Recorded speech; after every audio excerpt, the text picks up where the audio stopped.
We can go ahead and get started. So my name is Joe Bolick, Director of the Iowa Waste Reduction Center. I'll be the one kind of moderating this discussion, but honestly, I hope I don't have to talk a whole lot. That's kind of the goal of being the moderator, right? But I've been at the IWRC for almost 20 years now. I started off in 2003 as a student, and have been there ever since. They can't get rid of me now, but I was lucky enough to take over as director about 2 years ago. Food waste is something that's been very important to us for about the last decade now. And this is a way for us to kind of get this information out, talk to people, get some experts to share some of their stories, expertise, and figure out how we can really help try to solve this problem here in Iowa. So tonight we have with us Jenny Zwagerman, Noreen Otto, Lance Lynn, Jenny Trent. Lance Larson, sorry, I'm a Cardinals fan. Lance Lynn was one of my old favorite pitchers. So Lance Larson, my bad, and Jenny Trent, all various experts. I'll let them introduce themselves because they know more about their backgrounds than I ever possibly could. I could read it off of paper, but they can explain why they're here and what they do. So Jenny, why don't you introduce yourself right away? The mistake of sitting next to the moderator. Oh, both sorry. Would you like to? No, go ahead. Oh. No, I'm Jenny Zwagerman. I am the director of Drake's Agricultural Law Center and an assistant professor of law there. Like you, I was a student there 20 years ago, and they can't get rid of me now. But no, we focus, my teaching is in areas such as food law, which includes food waste and environmental impacts. We do a lot of food policy, in addition to what we think about as the more regulatory areas of safety or labeling.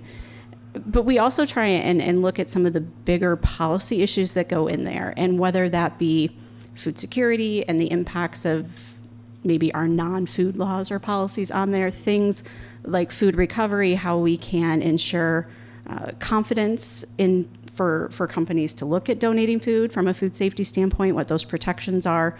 We look at it from a very holistic standpoint, we'll say.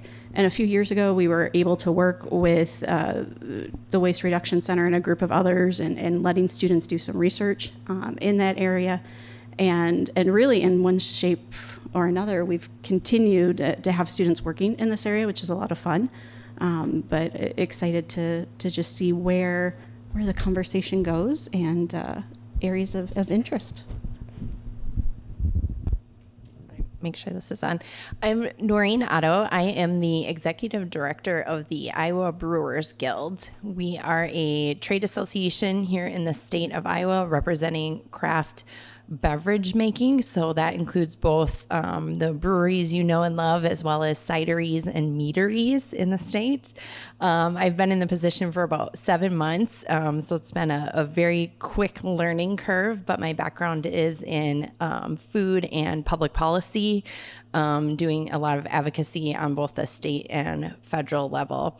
I was just thinking the best panel discussions are ones that are really collaborative, and we were already huddled in the back of the room, and I was like, okay, I think we're supposed to sit down and talk, and now we have to pay attention. So I think there'll be some really good discussion and collaboration, and I'm excited that we're serving craft beer here tonight, so that's exciting to see. But lots of good discussion, I think, to be had. Our members are both large, extremely large names and labels that with nationwide distribution, all the way down to the tiny local small town Iowa who are starting to win national medals and get national recognition as well. So it's going to be a good discussion. All right. Yep. Thanks.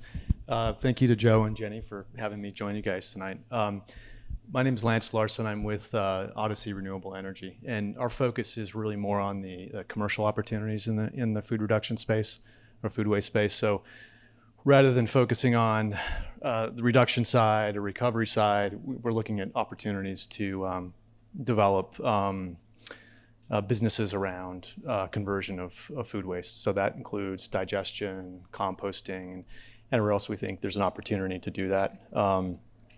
My original interest in this came from working in the agricultural cooperative space and developing a local food market in a small community in Illinois. And as we've developed that business, we've gone into meat processing. So we're developing a meat processing center at this point. And a lot of these ideas that we have tend to complement the idea and help us think better about how we reduce food waste. So once we have that underway, we're going to be developing food distribution, a hub from that spot, and we'll be able to develop digestion, most likely, and composting potentially alongside our distribution activities. Hi, I'm Jenny Trent, and I am the Food, Beverage, and Organics Program Manager at the Iowa Waste Reduction Center, which is at the University of Northern Iowa. And about 9 years ago, we jumped into the food waste realm. We help clients all across Iowa try to reduce the amount of waste headed to landfill and reduce pollution. And so we started working on food waste.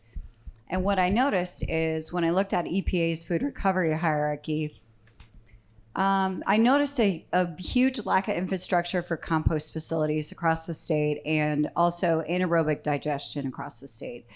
So to me, those were not the low-hanging fruit. That was the area that needed help. And so I've been working towards getting infrastructure built across Iowa to try to cope with the massive amounts of food waste so we can try to solve this conundrum that we're in. Donation is very important too. We do a lot of work with K through 12 schools as well, institutions. I've done waste sorts out of jail once. We've been everywhere, nursing homes, trying to make people aware of the food waste they generate and help them implement solutions. Thank you all.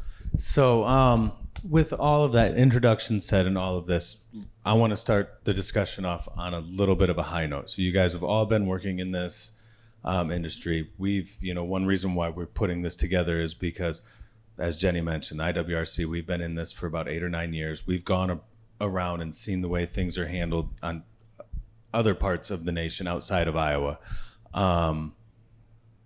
We do things okay in some areas and we struggle in others. So first, let's talk about some of the good things that we've seen happen here in Iowa when it comes to food waste and how we're handling it and what we're doing, because it's not all bad. We've seen that. So let's start off talking about some of the good stories or things that you've seen or areas where maybe others could learn from us, and then we'll dig into the fun stuff after that. So who wants to go first on this?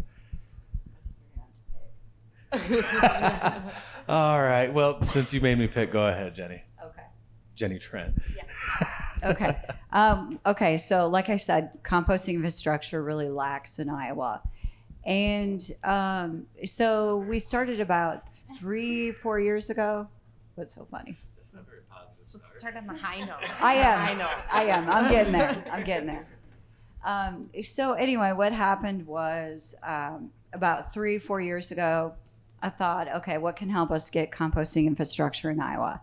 And I took a compost operator training course near Los Angeles with the United States Composting Council. And I was blown away. It was the best training I had ever taken. It was expensive, but it was worth it, and work paid for it. So anyway, I was super impressed with this organization and figured they are the national experts. How can we bring them to Iowa? And so we started working a long time ago, bringing together stakeholders to try to get a chapter of the USCC in Iowa. It took a long time. It took over 2 years, and we finally have a chapter in Iowa. And we were able to about a week ago offer compost operator training course for operators in Iowa who are slated to meet requirements according to Iowa regulations. So that was really positive. Hopefully, we can continue to build infrastructure, and the Iowa Composting Council will continue to work with the United States Composting Council so that we have an avenue in Iowa to reduce food waste by composting, increasing soil fertility, reducing runoff, increasing nutrients available for plants, improve water quality. There's so many benefits to compost that diverting it from the landfill towards that is just a win-win to me. So, Noreen, let's go with you next. So, I know that you have some members that are doing, and this goes beyond just food waste. So, all organics in general, because when we talk about the Brewers Guild, they're generating a whole lot of organics that aren't necessarily food. Yeah. So when we talk in the brewing space about diverting waste stream, it's typically both like distilled grain and the byproduct from the actual brewing process, as well as, I mean, the other big one is water consumption. But the diverting waste, we have, I would say the biggest success that I've learned just in this role in the last few months is that there's so much more awareness about the importance of diverting the spent grain, the excess, and much more collaboration. So, I mean, Joe, with the green brewery certification, I mean, just having that resource, not even that it exists in and of itself, but having it right here in our own backyard where they can actually physically come into a brewery and help perform these audits and help them get to best practices, which includes that waste diversion is really key. I think we have 34 members now who are... That sounds right. I think it's 34. I think we have 34 members who have been certified as green breweries, and that includes like having a plan in place for diverting that waste stream from the landfill. Actually spent a couple hours this morning at a local brewery here that probably everyone knows and loves, and they have a standing agreement with just a local farmer who comes and picks up all the spent grain, and the growing one now is spent fruit. With the rise in popularity of fruited beers and fruited sours, the fruit is a new big part. So you're talking about to do a significant brew, we're talking about 1,100 pounds of strawberries and rhubarbs going into a brewing tank. And so that spent fruit then can be diverted as animal feed. And you're talking about local pickup, easy contract. It's a zero-sum game for the brewer. So they get what they need and the farmer gets what they need too. And before we started, Lance said, who are you guys working with? And I was like, it's a lot of farmers, lots of farmers. So, that's really kind of to Jenny's point, there's not a lot of infrastructure there, but hoping to grow that level of communication and find ways for breweries to continue to partner locally in those success stories, to have an ongoing location to send that spent fruit. So 1,100 pounds of rhubarb, that's a lot of rhubarb. That is a lot. Now you brought up the Iowa Green Brewery certification, and for those that haven't helped yourself, we do have beers here from our 3 platinum certified breweries. We have Big Grove Brewery in Iowa City, Exile Brewery down in Des Moines, and then Single Speeds in Waterloo are the 3 breweries that we have certified at the platinum level. All 3 are doing incredible things. Please enjoy one of their beers in the back. Yeah, and I'm sure we'll talk about them more too. I have all kinds of stuff to brag about my members. So Lance, you want to chime in? I would second the idea that education is proceeding apace, and I think you're seeing a lot of people starting to recognize. Initially when I got involved in the space, there wasn't a whole lot of acknowledgement of what we're actually talking about. And so I felt like an advocate of food waste myself in many ways, having conversations, whether it's with breweries or distilleries, grocery stores, food manufacturers. We're getting a lot of reverse inquiry now, and that's good evidence that people are paying attention and they're looking for different ways to divert these wastes from the landfill. I'm based in Illinois, so I can't really speak to the Iowa experience, but in Illinois, we had a law passed this past year called the Clean Energy and Jobs Act. And it was nice to see a focus not just on solar and wind, but also digestion. Composting, unfortunately, was not included in that, but eventually it will be. And they're starting to look at how to implement those regulations, and we're hoping that biogas will be seen as another way of creating incentives to affect people's behavior around the way we think about not just food waste, but agricultural wastes, animal wastes, anything organic that we can use to convert into energy. So. And Jenny, anything going on in Iowa that you can say is positive right now? I guess that leaves me. No, and this is where being at a university is wonderful. The passion and the drive, I would say, of how much of this is coming from our students is wonderful to see. And thanks to one of our colleagues at the law school, a number of years ago, Drake partnered with Sodexo, who is our food service supplier, and started a recovery program for a variety of the, I would say, I guess, food source, kind of the permanent cafeterias and where they sell individually wrapped items on campus. And that's been able to expand over the years and continue due to the work of the students, the interest and the passion of the students, which is great in the sense that, they graduate, hopefully, and most of them do, and they go out then, right? I mean, they go out into their communities, and they're the ones that no matter where they go are there to help drive that next step, whether it's in your city government or your nonprofit space, wherever it might be. They've had the experience now, they've had the training and the understanding, and that drive can also now excite and get their classmates interested, right? All it takes is one. And I think we've really been able to see that at Drake on the undergrad side, the focus that they've had in trying to bring composting into even some of the cafeterias, kind of one step builds upon another. We're still working on the law school. We're sort of an island in there when it comes to food. Nobody really knows what to do with us.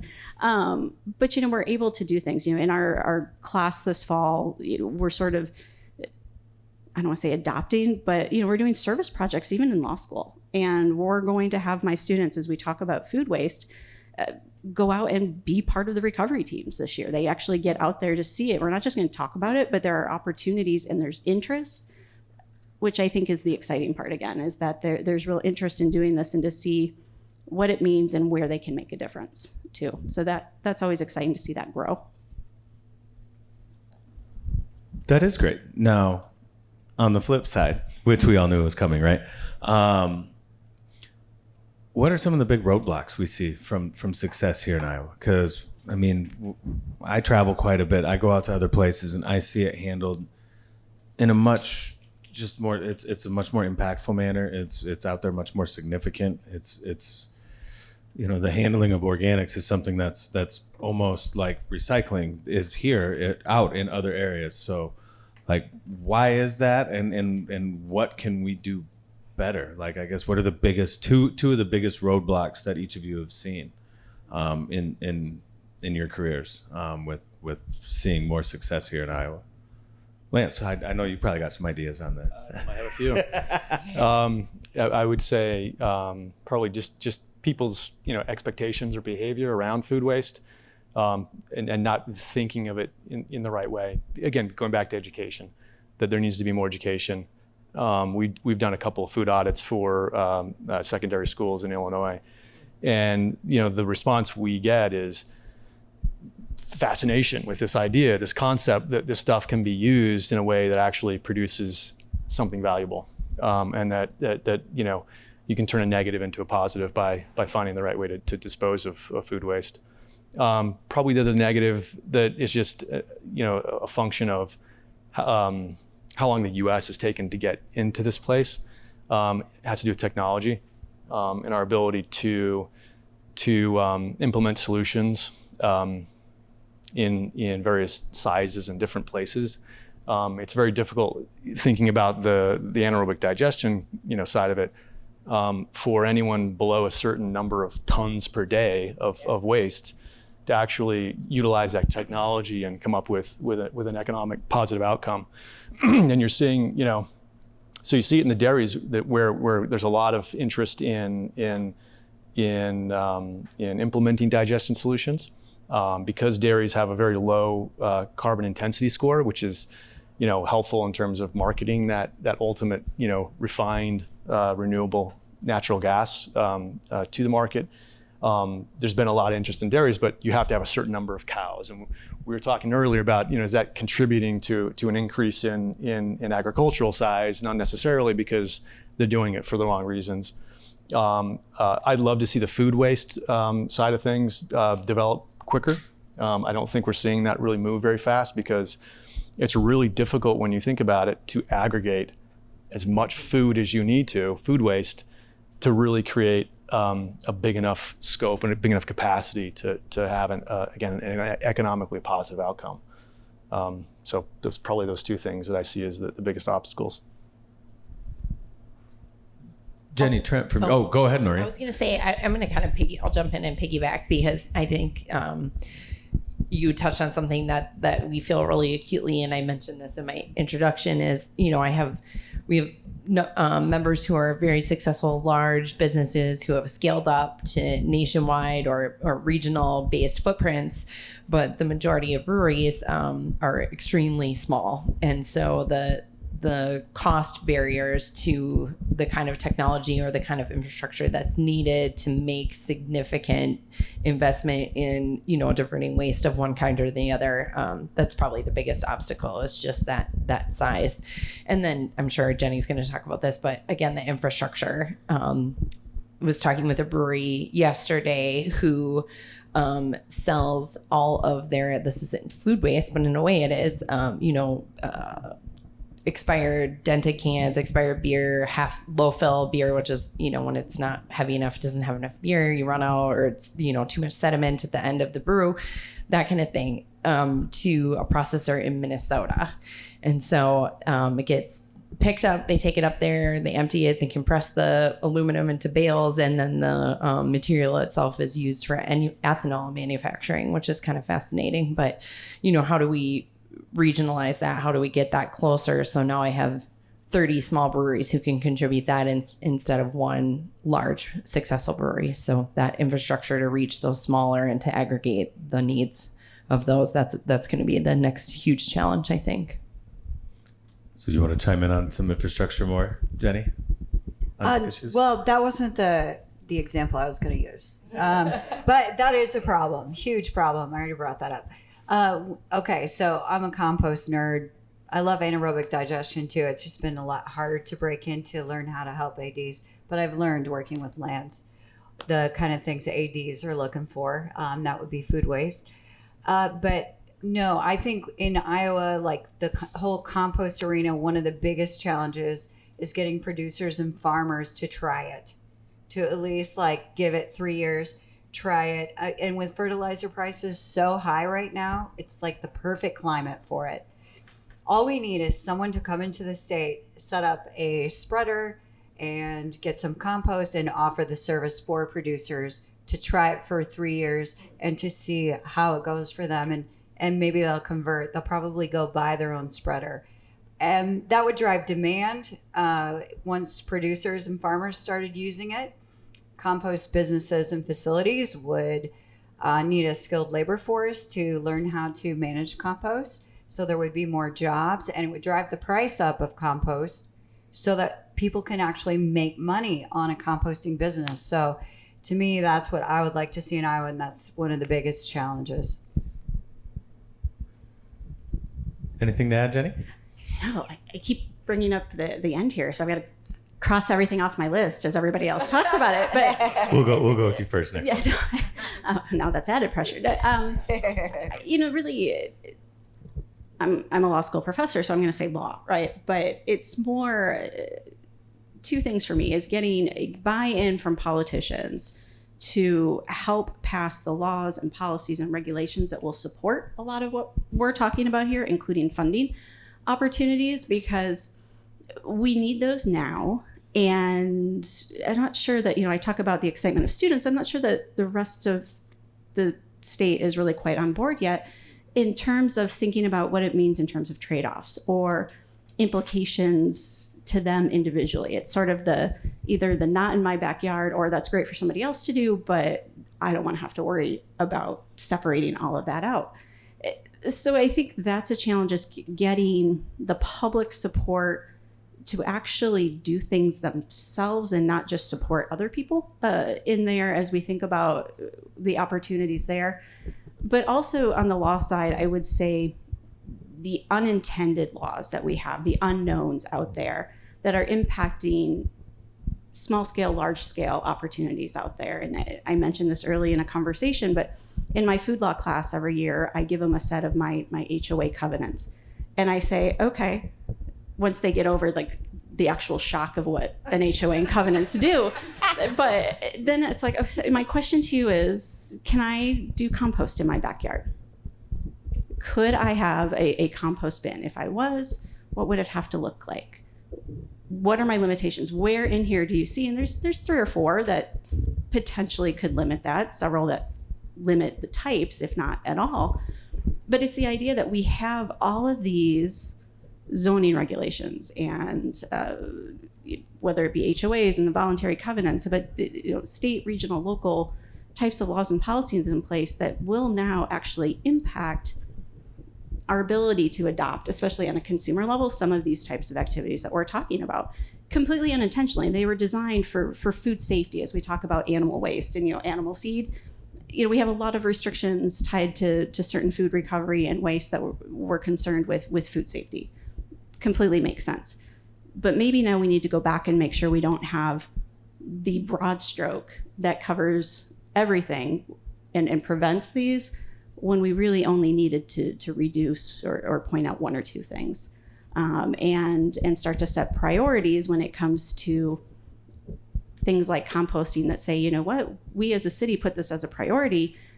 We're going to support this and start a recovery service. That means you've got a bin that has food in it. So maybe your HOA doesn't matter so much at this point.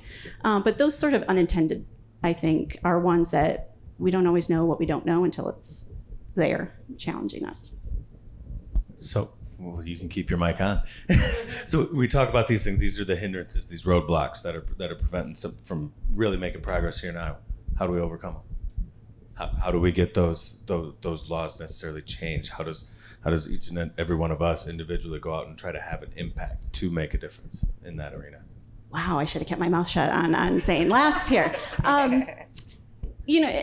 It's good. No, it's really the collaborations like this, right? I mean, it's talking about it in awareness, and I would say on particularly the unintended law side, it is that conversation. Somebody wants to do something.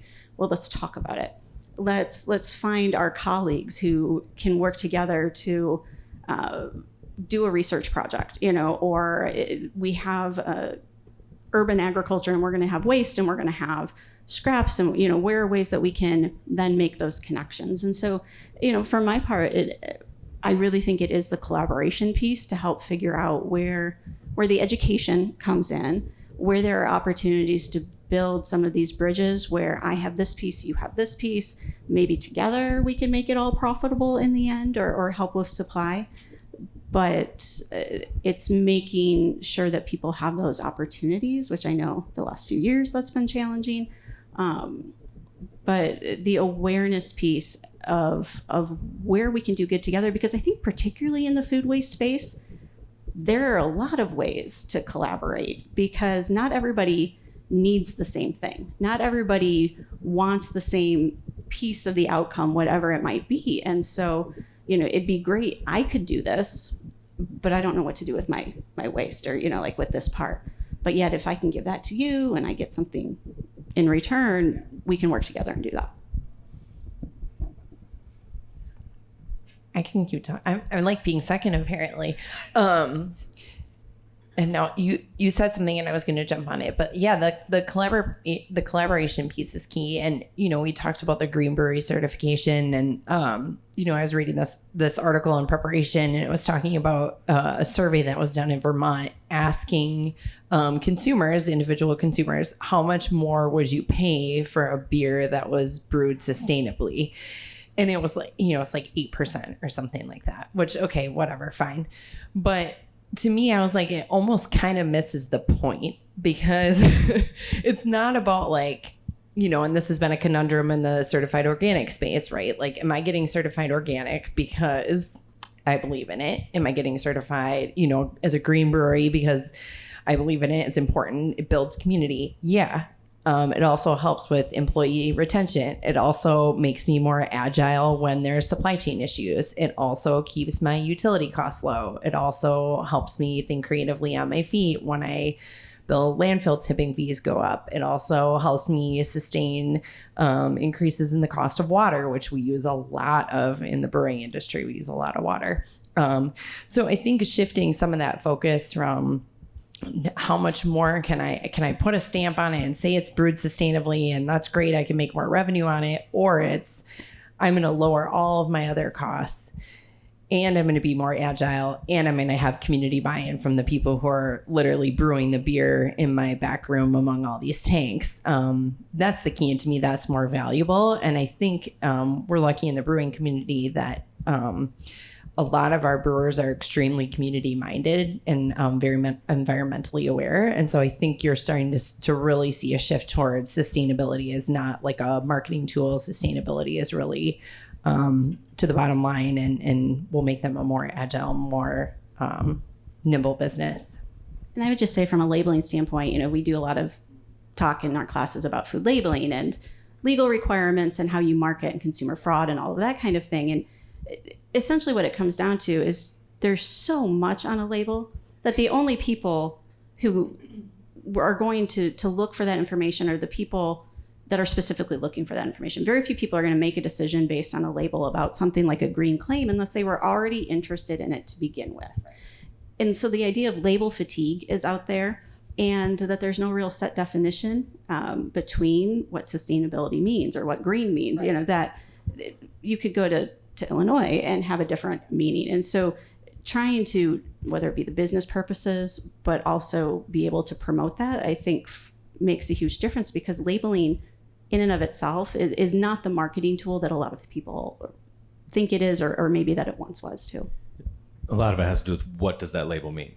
And if that label has any, teeth behind it or any meaning behind it, and the label's recognizable, then it matters, right? I mean, think of the ones that we know. You recognize the butterfly for the non-GMO project, and the ones that have the most, I'll say, weight are generally either government programs, like something like organic, or third-party certified, something like the Waste Reduction Center does, the non-GMO project, because of two things. One, I can go look up what it means if it's something I care about, but you feel like there's a little of that independent review. It's not just me slapping the term natural or sustainable on my product.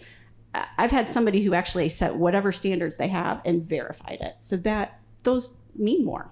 Good. That makes us feel better about our label that goes on a few of these beers out there. I'm definitely not besmirching your label. It's fantastic. It's important. But in a previous life, I worked on sustainability for an extremely large Iowa corporation. And one of the unintended consequences of adopting some food waste diversion was the buy-in from employees and the employee retention it generated, because people felt bonded to this important issue. And I think, Jenny touched on it with the student community and that just growing awareness of personal responsibility, and then being able to be part of that in your workplace is, that goes to your bottom line and to your just overall success of your operation too. So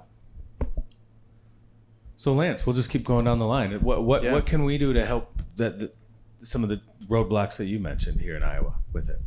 I think about how, well, again, I'm not in Iowa, so I'll speak to it from a different perspective. Midwestern. Yeah, that's fine.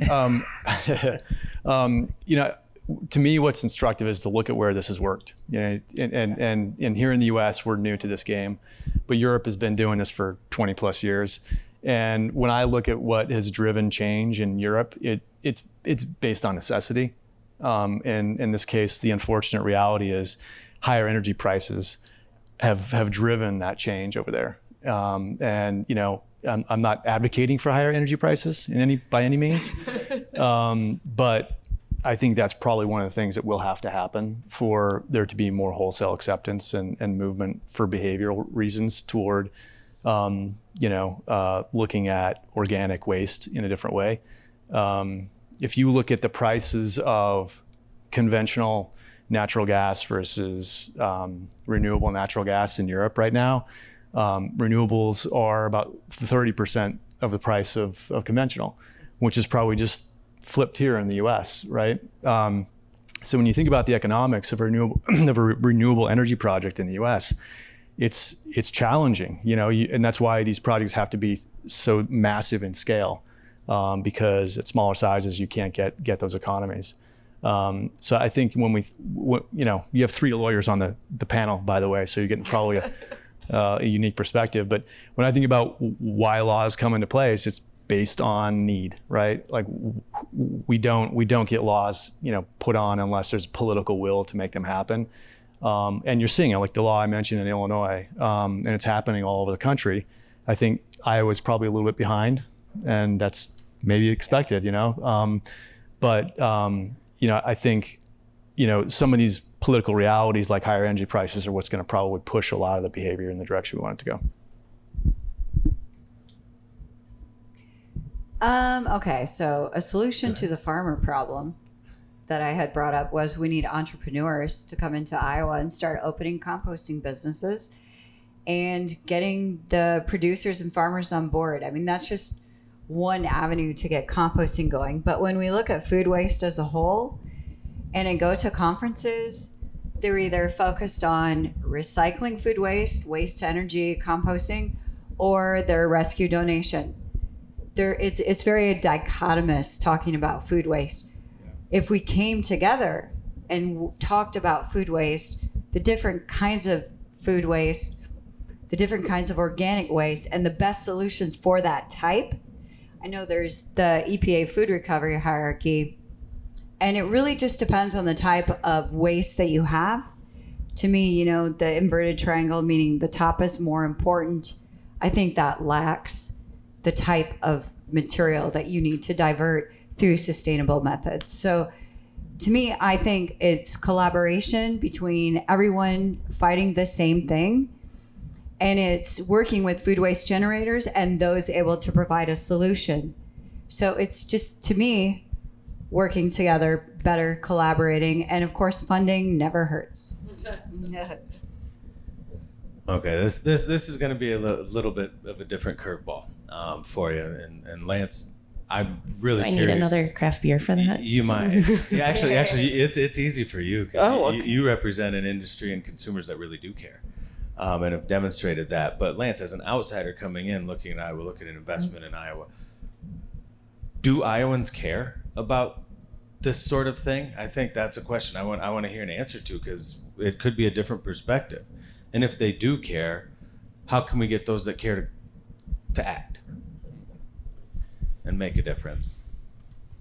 I feel like I need more information to answer the question, because I don't know Iowans that well. I But- guess it's a case if you're looking to come into Iowa and invest in an energy project to renew of organic waste or doing that, does it seem like it's falling on deaf ears to you when you come into Iowa versus other states where it's there, and why do you think that is, and what can we do to change that? I don't think it is. I think bottom up, I think you have the same level of interest that you would have in other places. I think it might be more of an issue of, top down. The prevailing interests in Iowa are different than other places, right? And I think there's a strong influence on Iowa politics, and I'm probably saying the wrong things here, but I'll say it anyway. That, You won't tell anyone. Not at all. that are probably antithetical to what we're talking about. So in my conversations with food waste generators and others involved in the industry, I find the same kind of receptivity that I would find in Illinois or in New York or elsewhere. I think it's just the kind of, and I think ultimately that's what really makes the difference anyway. People can try to influence, through policy or law or rules, and that does help. But ultimately, for people to accept it and move with it, they've got to adopt it on their own. So I guess that would be my take on it. Jenny, you travel the state a lot. Do you think Iowans care? Well, I'm in an arena that cares, and working with breweries, they care. It's really hard to gauge because, like, I go to my mom's, she doesn't care. I mean, I love my mom, but she just doesn't care. So it could be generational, I think, as part of the thing, maybe. Not everybody, but yeah, I think Iowans care. We're just trying to figure out if we want to divert food waste from the landfill, how do we start a business and make money doing it? Like, that's the ultimate driver is, it has to be sustainable for business minded as well. So Jenny, you mentioned students care, and it seems like they've cared for a while.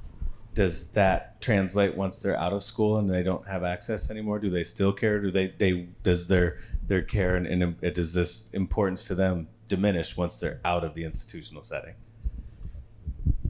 It depends. That's the lawyer's famous answer here. But no, And I'm going to take Jenny's point and say, I think everyone cares at some level. It's just I may not care about it more than I care about something else, right?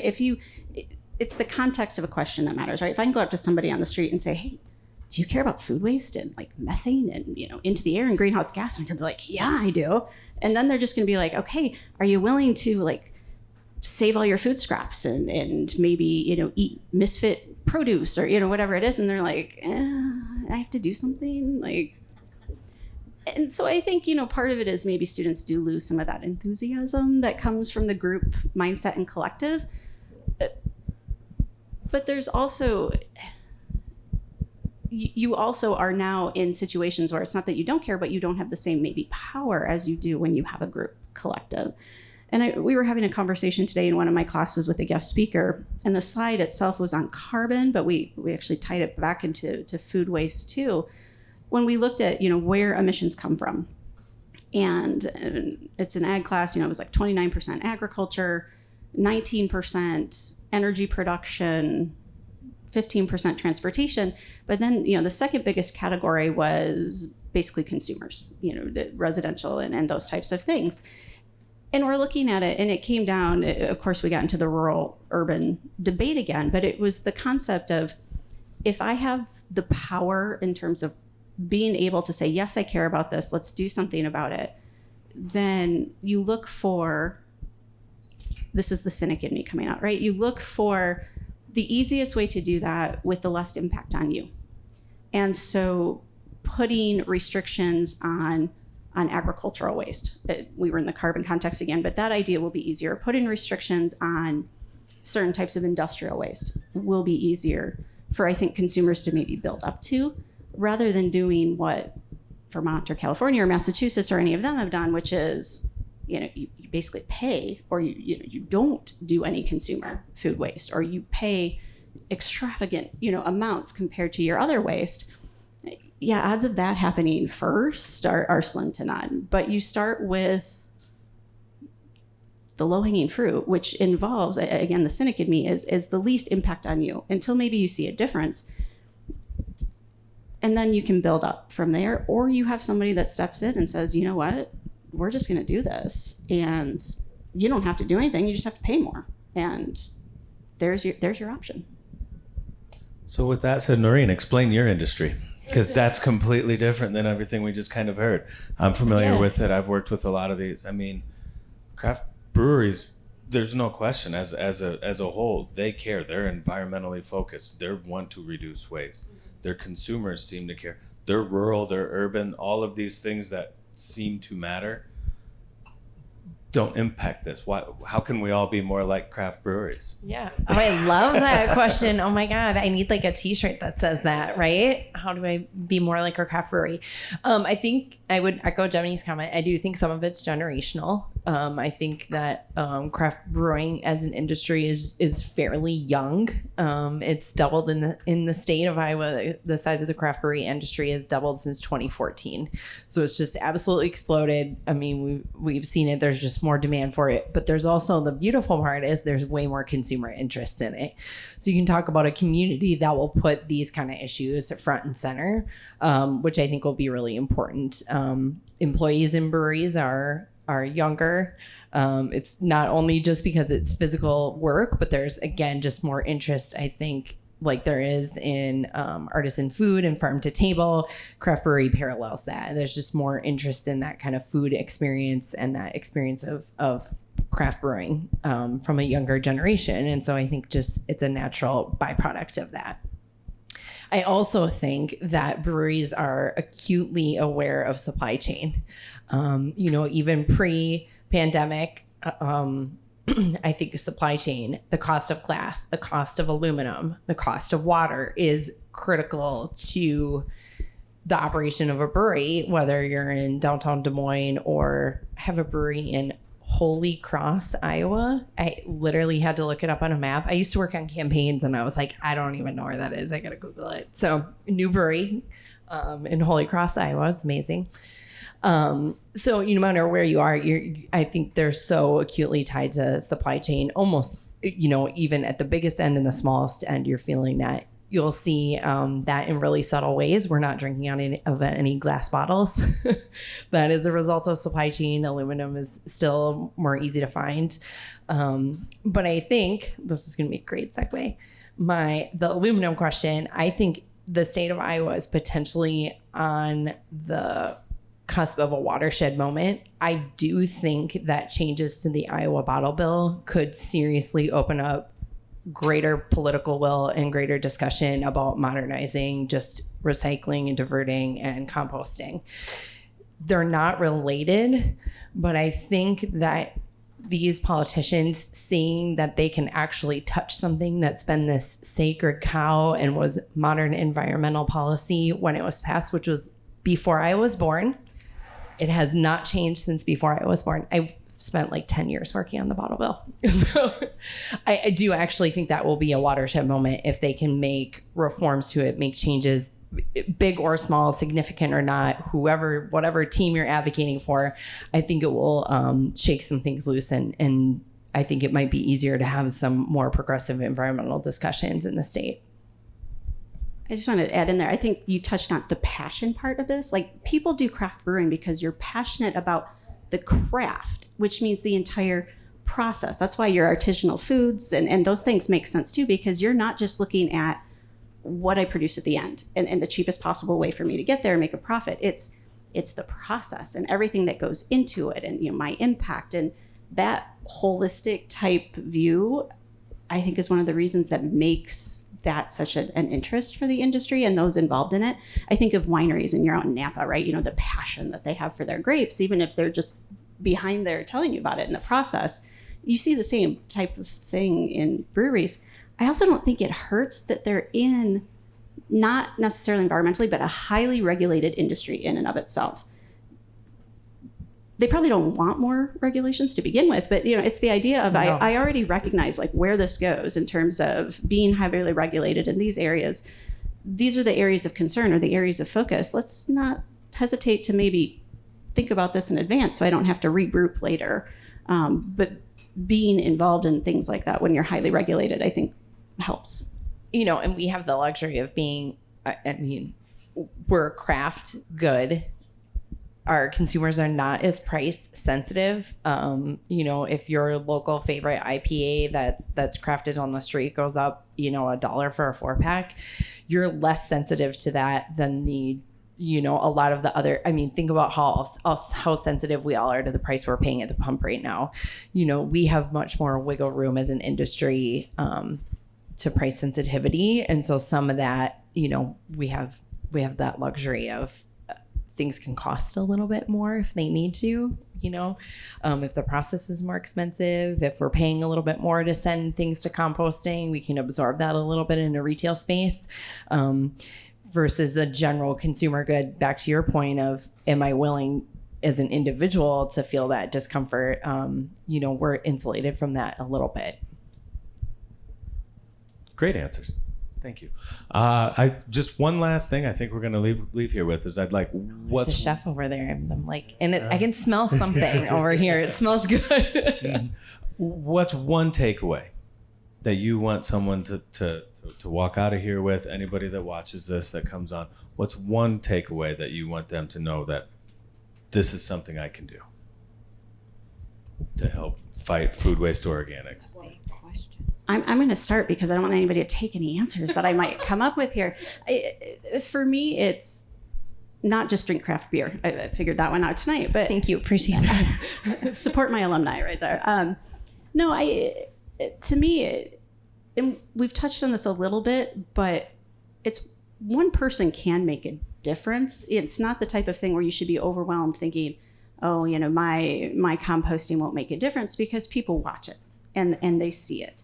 You start to share your compost at home with somebody else, and it can grow, or you talk about it with a neighbor, even if there's nothing you can do, and it shares interest, and maybe all of a sudden now we've got a millionaire who wants to fund a local anaerobic digester in Ankeny, right? Who knows? But the point is, just don't be afraid to do something individually and try and build momentum, because it doesn't hurt. There's good that can come out of it. and you're not harming anything by taking those steps. I have to keep thinking, so jump ahead. Lance?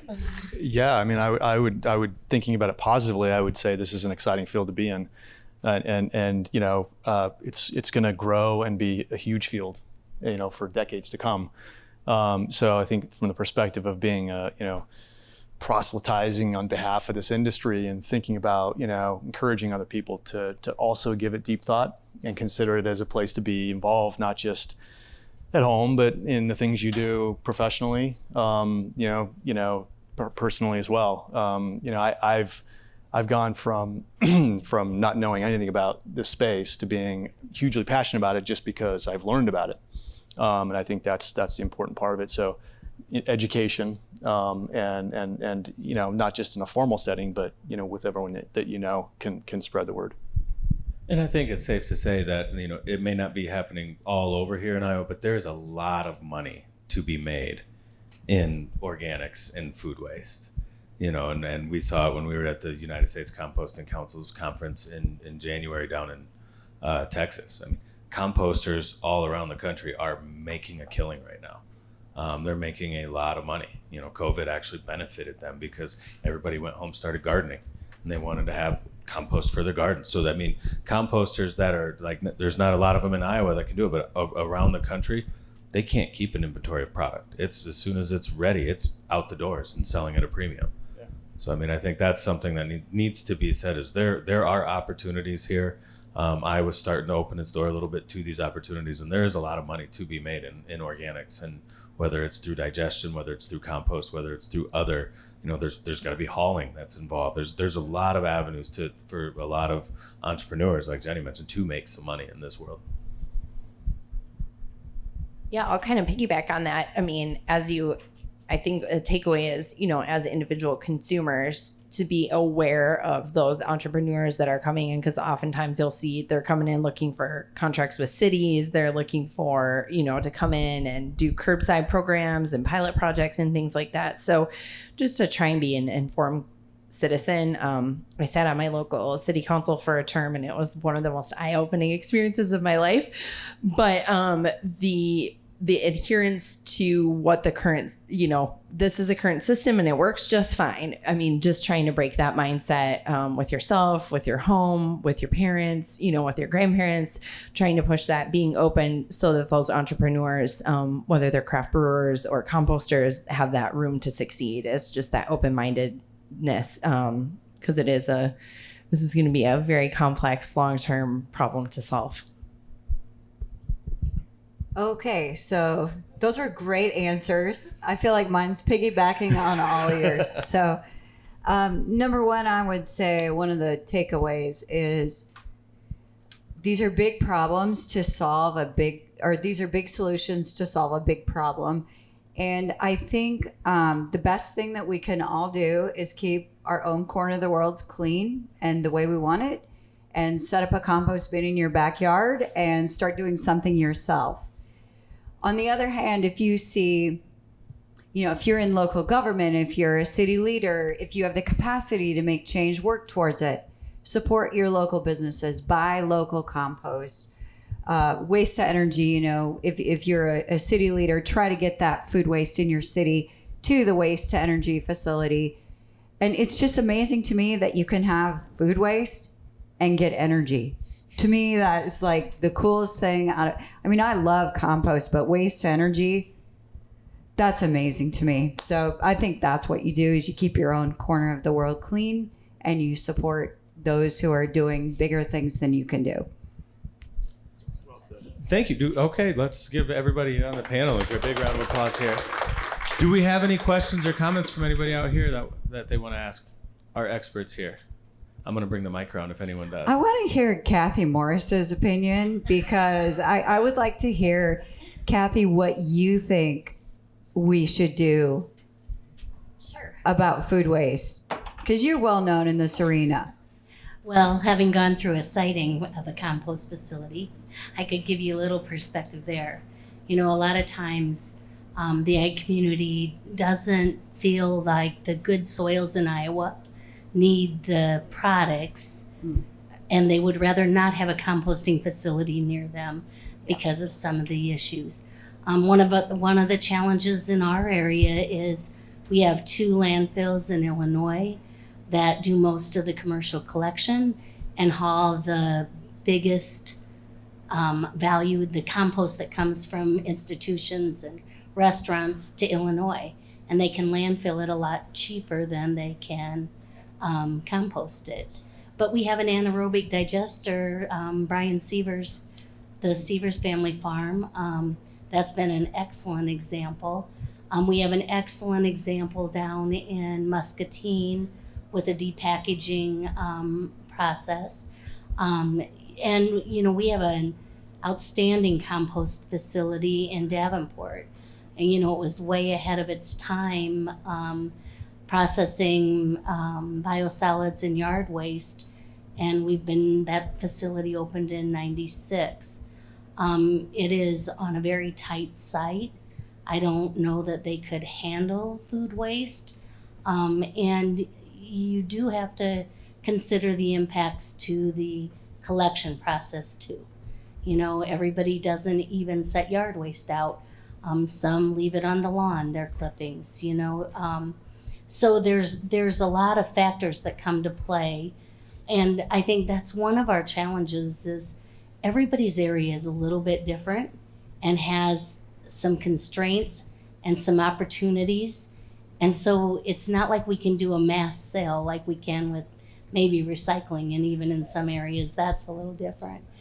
So that's part of it. There's such great examples. I remember Riverbend Food Bank saying that Quick Start walked in when they came into our area and handed them a form and said, can you meet all these requirements? Okay, we're going to bring our food, rescued food to you. So there's so many great examples. It's hard. Yes. It's really hard. So, but yeah, we try. Local governments are burdened with the ability to, the demand of reducing the waste that's going into our landfills. We work at it every single day. We're doing waste sorts this summer again with DNR's doing some waste sorts. So it'll be really interesting to see what the results are.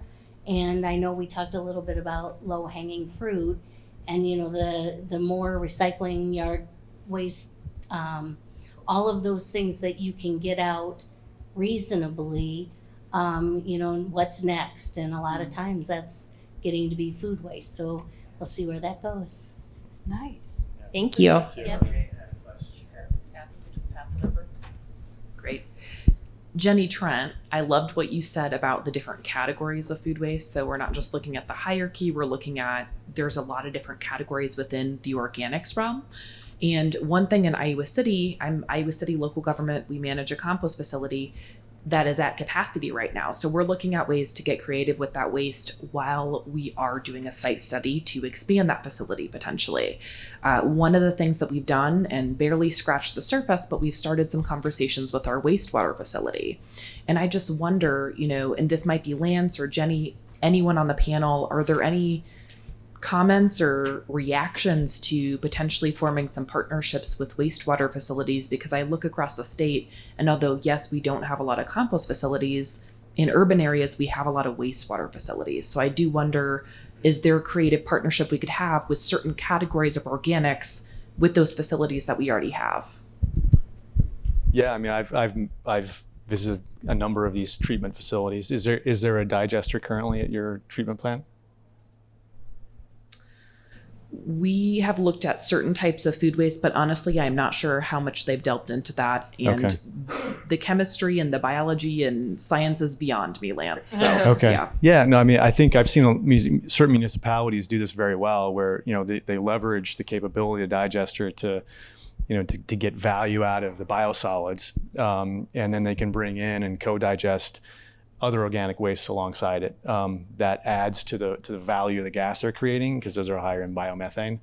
The challenge is always with these facilities, where do you take those biosolids after you've digested them? And I think, part of our strategy is to is to partner with these facilities, looking at that issue maybe separate from the actual initial what are we doing with the waste, but what do we do with that digested waste? Now it's potentially a very valuable product, but with biosolids, there are issues with what's in those biosolids, and a lot of that land application goes on here.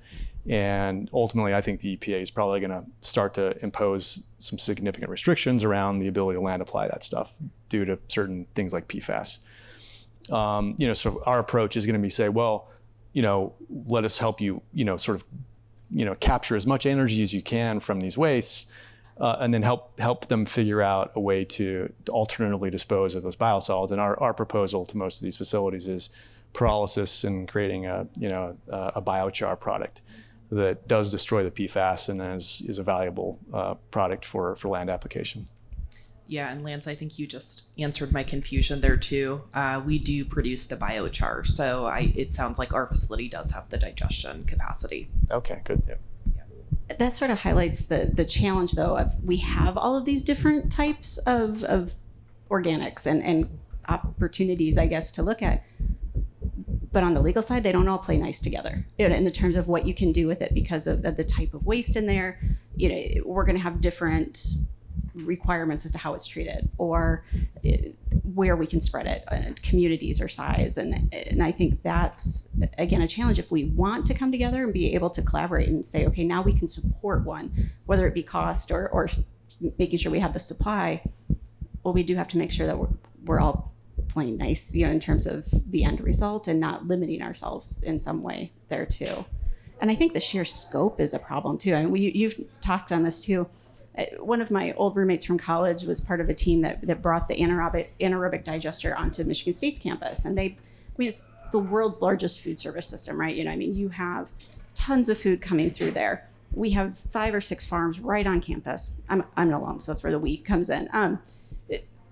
And he says, I still get cursed out by the president for the work it continues to be and the cost. And even though it does obviously a lot of good, we have a hard time getting everything, just in terms of what it is, because he's telling me this. And I was like, okay, if Drake partnered, and I'm thinking with the city, and I'm doing this, and he was just like, odds of being able to do this at a level like that, just with that type of waste, he said, would be slim to none. He said, you just couldn't do it.